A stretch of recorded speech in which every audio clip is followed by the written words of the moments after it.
everyone, welcome again to Spotlight at Afrovibes TV. Today we have someone special, someone very special. I'm telling you, you are excited to meet her in the studio today. I've been having some background talk with her, and I'm so excited meeting her. And the name of the person special today is Dr. Lajoyce and Lawton. Let me do that again, don't worry. Dr. Lajoyce Lawton. And you welcome, man. Thank you so much, Remy. I'm so glad to be Good to here. see you. Good to see you. It's been wonderful just getting to know you. Yeah, excited to see you. I Yes, mean, yes, we had some discussion before now, yes. and I am just excited, to hear about the great things you're doing. Thank you so Tell much. us about yourself. It is a pleasure to be here. Awesome. Yes. I wear many hats, but fashion is a passion. I enjoy that so much, and also especially all that I can learn about my own people, ancestry research, and throughout the diaspora. I'm always excited to do that. Whatever country I go to, I'm excited to learn more and more about the culture and about my people. Sometimes it happens to be a country where we're in the majority, but even if it's a country where we're in the minority, I always seek out and learn as much as I can about our people. So, Awesome. I mean, I know our viewers at home are asking, they really want to know about some of the things you're planning to do. And then I know there's something called the African Diaspora Fashion Festival. yes. Please let us know about it. Yes, we're actually planning on that within the next several months. You will see that we have special designers because the designers are coming from throughout the diaspora. Some are African Caribbean, some are African Central American, some are African South American. And of course, we know about the continent, the motherland. Everyone knows about that. But I do believe some of our designers are underrepresented. The ones that I mentioned before. So we are planning a big event that will be the fashion, the food, the music, everything you can imagine that will be for the city to experience. Awesome. That's great. And I'm sure you didn't just jump here overnight. There must have been background to this. And really your profile, I know there was a time they had a program at the elementary school, fashion show, culture and all that. How did that affect, you making up your mind to go in the fashion world? How did you get to this place? The journey so far. The journey, absolutely. Yeah. One of the things that happened, yes, was during elementary school times and at a church fashion show, my sister and I were featured. Wow. So that's one beginning in terms of having an interest in fashion. Wow. The other really important thing that happened to me in my life, when I was 12 years old, I had a pen pal. And that pen pal was from Tanzania, which at that time was actually called Tanganyika. So we're talking, many years ago. But this young man and I wrote, if you can believe that a young gentleman also enjoyed writing, but he did. We wrote from the time we were 12 years old until the time we were 18 years old. And at 18, he left home to go to secretarial school. I left home to go to undergrad school. And I'm sad to say we lost touch. But that was a defining point in my life because for 6 years I had direct communication from a young man from Tanzania. At that time, I told my father, I'm going to Africa. And he looked at me and he said, a poor Black girl, how will you do this? And of course, at that time, I had no clue what God had in store for me. But as it turns out, he's blessed me. I've traveled to over 40 countries. Wow. But my passion has always remained those countries that are in the diaspora, those countries that I have been able to research my own people. Wow. I'm into ancestry research, and so the more I can research my own people, the happier I am. Awesome. I also discovered that you also have a background in teacher counseling, for scholastic, right? Yes. International in West Europe. Tell us about that. How did that also affect your fashion world? That came about when I was teaching something called home economics. Back in the day, people that taught home economics taught things like foods and clothing. So while I was teaching in those areas, I was blessed to be accepted to go to chaperone young people that were going to Western Europe. We spent 5 weeks, and they were studying foods, fashions, and furnishings. So we had a chance to go to some designer houses, do some shopping. So that was another turning point in my life. That when I had the chance to do that and to further delve into fashion and my own culture, even though we were in Western Europe, there were African people in every country that I went to. So I was able to communicate, and as always, with my own people and do more research. Awesome. Yes. Let's talk about the Caminos. The Caminos, events, small tech events. Yes. Tell us about it. Yes, Caminos, and I do not speak Spanish, Okay. so I don't know if I'm pronouncing it correctly, but Caminos is a collection that was done by our friends and our colleagues in Cuba, in Havana, Cuba. They designed an entire collection for African Diaspora Fashion Fest. And this came about after 6 years of knowing them, going back and forth to Cuba. I've been there 4 times. Communicating electronically, interviewing them chatting with us. That came about after 6 years of work. So we have a gorgeous collection that we do include in our African Diaspora Fashion Fest. Wow. Now, collaborating with Africa, collaborating with African countries and the continent, are there challenges you went through? Yes, because sometimes there are money challenges. Sometimes there are communication challenges because you go to some countries and internet is spotty or practically non-existent. There have been times when I have to leave my hotel to go to another public place to get to the internet. So that has happened to me in Cuba and Ghana. So yes, there are those challenges. Challenges, of course, always with finances, challenges in getting product from that country, to the States. There may be customs issues. So yes, those are some of the challenges that we have faced, but so far, so good. We still move forward. Moving on. Now, talking about diaspora, African Americans, Africans, and all that. There will be cultural differences, cultural conflicts. How do you manage all the differences on top of it?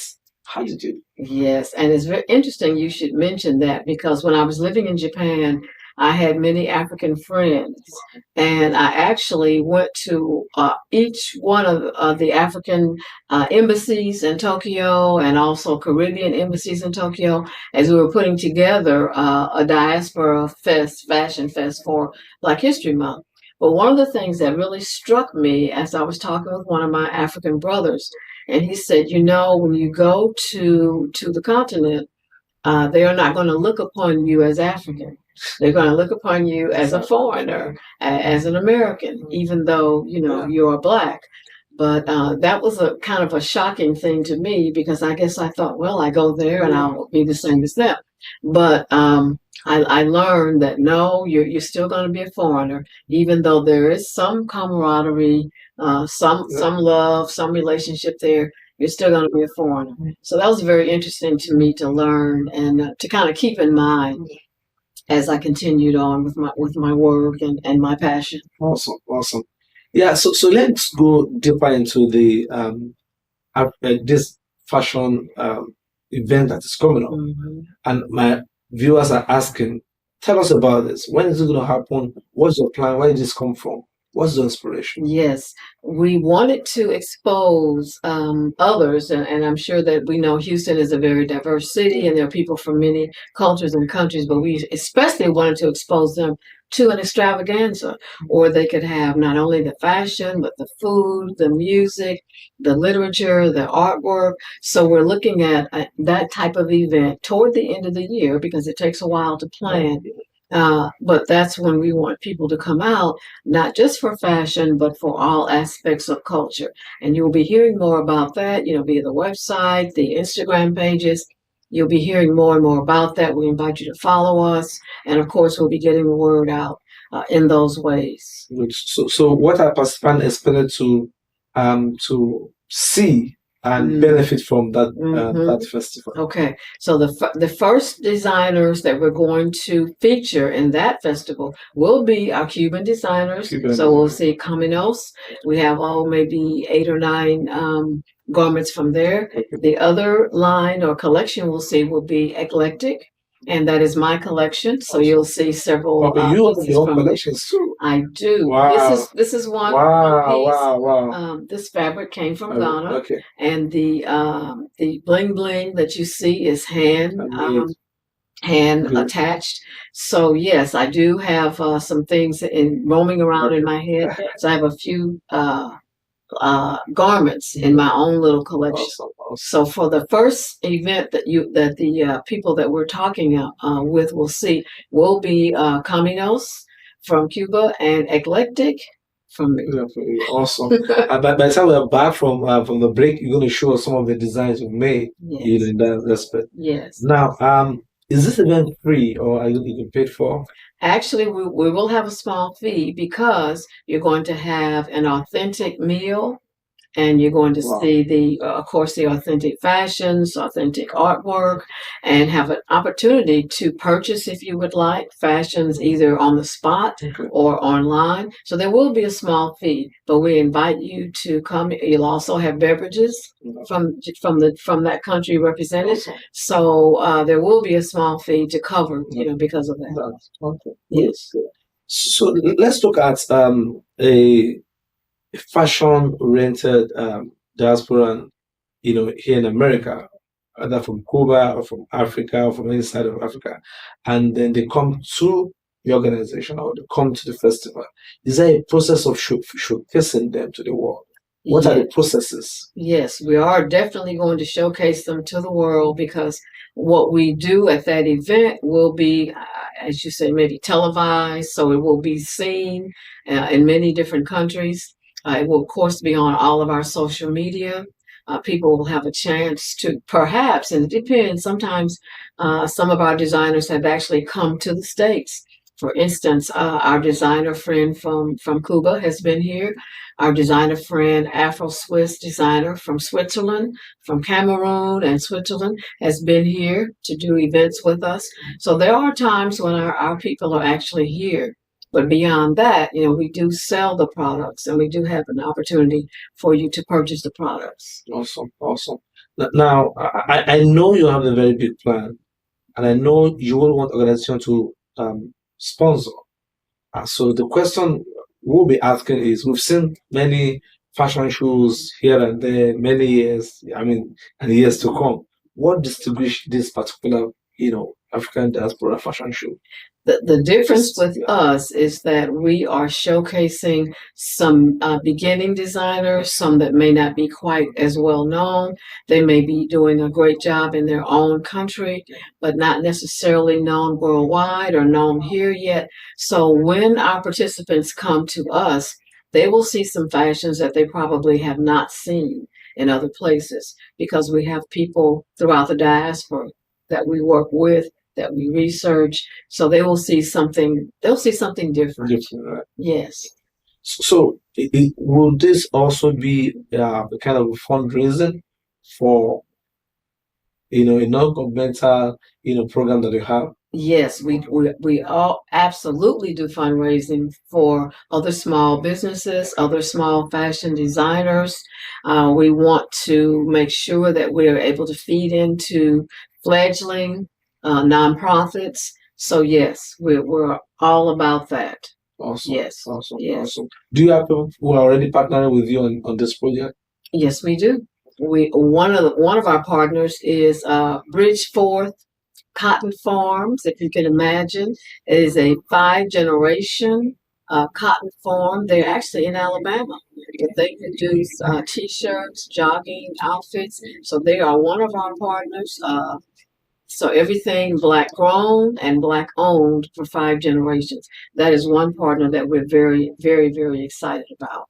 And we do have a few T-shirts that we can either let you get it. If you make a purchase, you may get that, or it could be a door prize. So yes, definitely, that is one of the partners that we're very excited about. Awesome. Yes. Awesome. And before we go on a short break, I want to ask you, is it only focusing on the fashion is only focusing on on clothing, or are there other things that goes together with clothing on that we're going to see on that day? Yes, you're going to see artwork. Artwork, right? You're Wow. going to experience books that have been Books, written books, about wow. the diaspora. Wow. And of course, you're going to eat the food. You're going to have special drinks. Would there be jollof Oh, rice? yes, of course, of course. Good, I good. know about the different types of Yeah, right. jollof Jollof rice. rice, yeah. Yes, yes, yes. Awesome. So there's going to be food, books, Artwork, artworks, drinks. drinks, and all. Yes, accessories. Accessories. Yes, Awesome. I mean, yes, I look forward to that. yes. I look forward to that.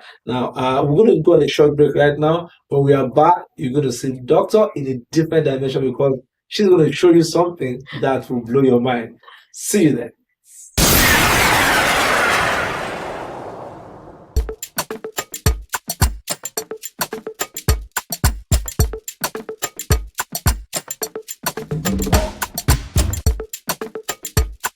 Welcome back.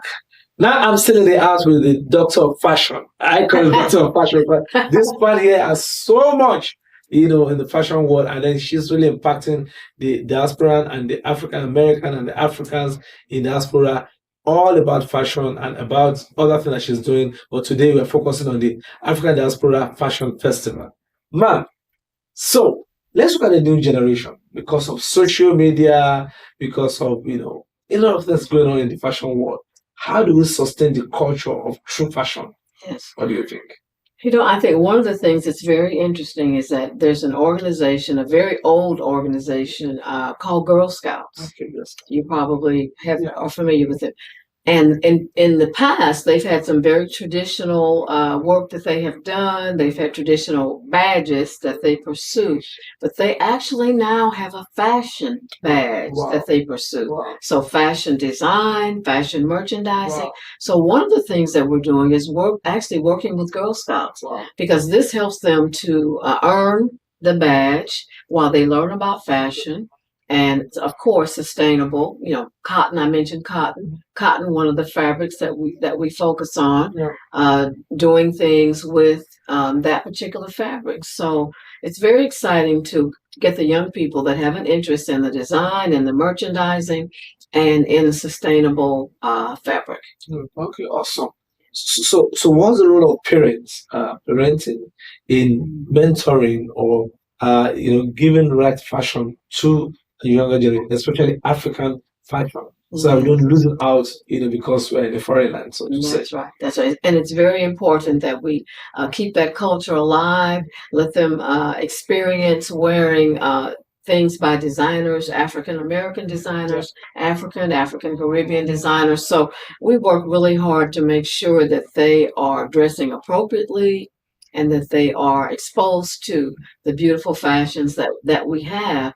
Mentoring, I've been blessed to mentor young people, and it's very exciting to me to have them come back to me and tell me, oh, I've done this, I've done that. Thank you for the exposure. So that's been very rewarding and very exciting for us to work with the young people. Awesome. The surprise I'm telling you right now is going to happen right now.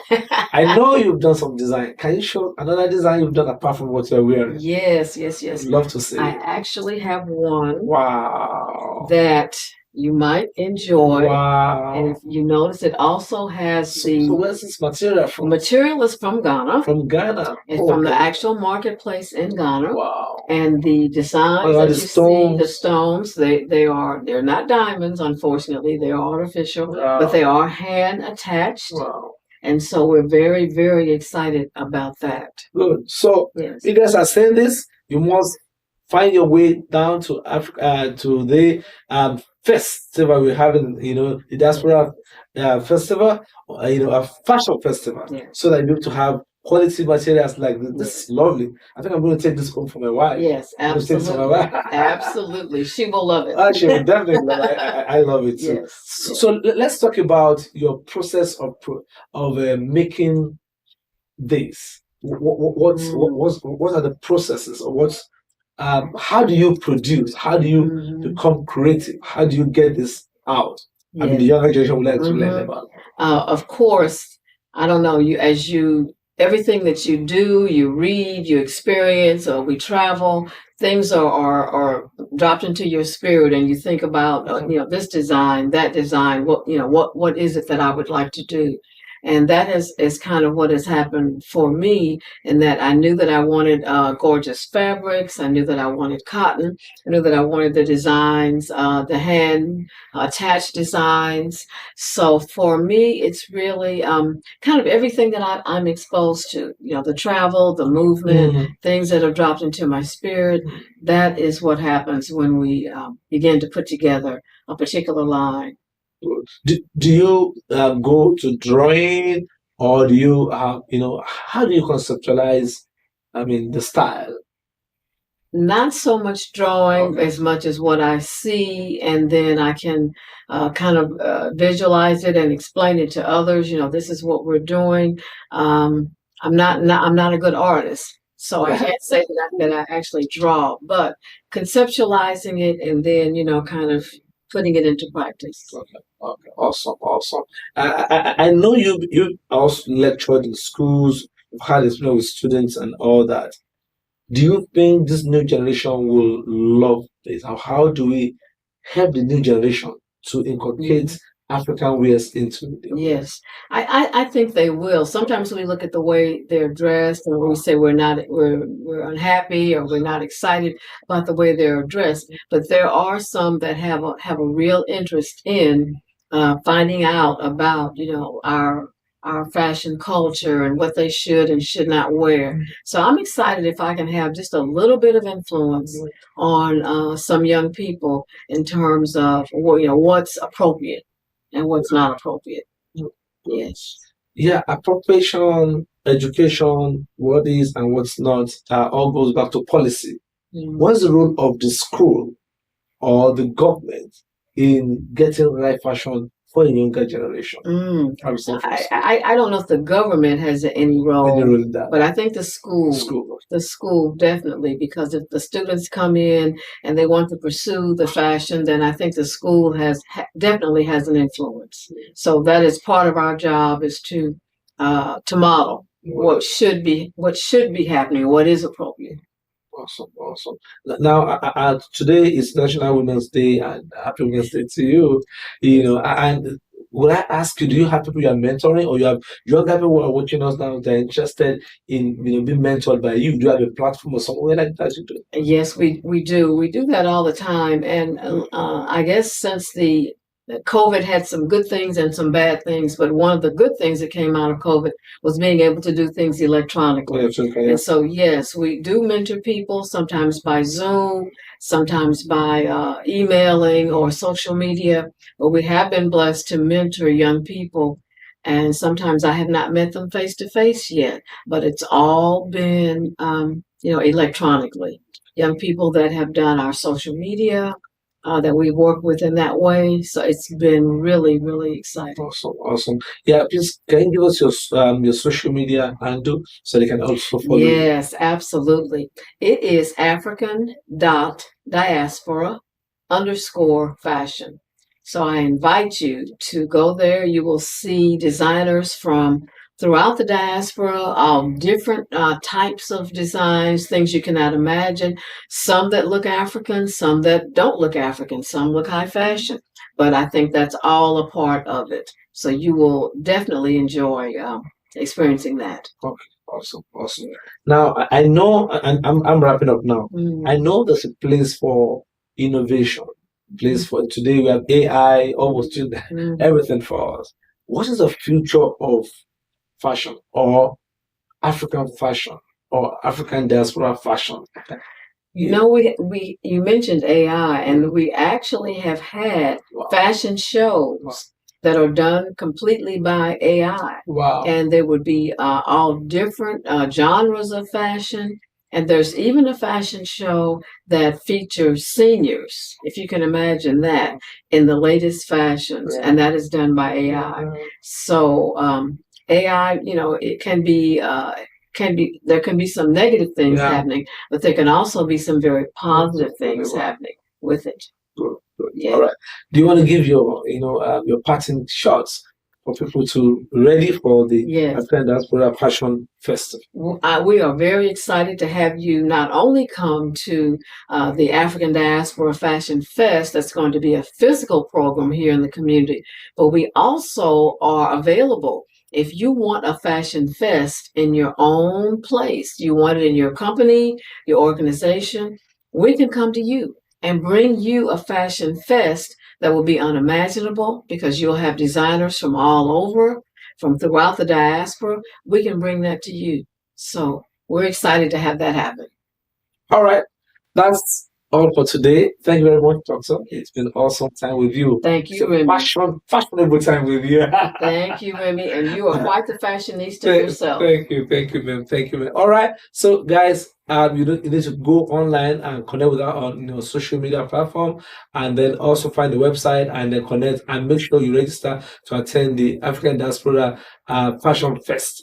That is the place to be because your fashion is important to your lifestyle. To have a good one. Bye. Amen. Thank you. Bye.